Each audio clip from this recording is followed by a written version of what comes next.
Welcome to our channel. Today we how to enable Google Tag Manager for affiliate tracking, beginner guide step by step clearly. To enable Google Tag Manager for affiliate tracking, start by signing into your Google Tag Manager account. If you don't have an account, create one by following the prompts. Once logged in, create a new container for the website you want to track. Select the target platform for your container, typically web. Click Create and agree to the terms of service. Now, install the Google Tag Manager code on your website. Copy the provided code snippets and paste them into the HTML of your site.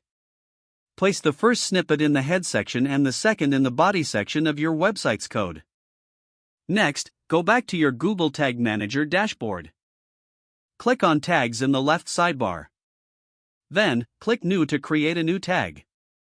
Choose Tag Configuration and select Google Analytics, Universal Analytics. Set the track type to Event for affiliate tracking. Fill in the required fields, category, action, and label. For example, use affiliate as the category, click as the action, and the affiliate link as the label. Next, scroll down to Triggering and click to add a trigger. Choose New Trigger and select Click Just Links. Set it to fire on some link clicks and define your rule. For example, you might want to only track clicks that contain affiliate in the link URL. Once set up, click Save to save your new tag. Name your tag appropriately for easy identification. Next, click Submit in the upper right corner to publish your changes. Provide a version name and description for future reference, and click Publish. After publishing, go to your website to test the tag. Use Google Tag Assistant or the preview mode in Google Tag Manager for verification. Trigger a test, click on your affiliate link and ensure that the event registers correctly in Google Analytics. If everything is functioning properly, you have successfully enabled Google Tag Manager for affiliate tracking.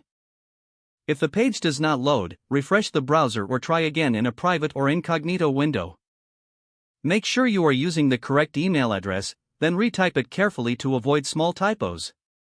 If your password is not accepted, use the reset option and create a new strong password you can remember.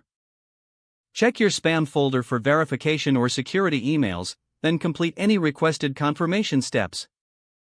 Enable two-factor authentication if available to improve account security and reduce unauthorized access risk.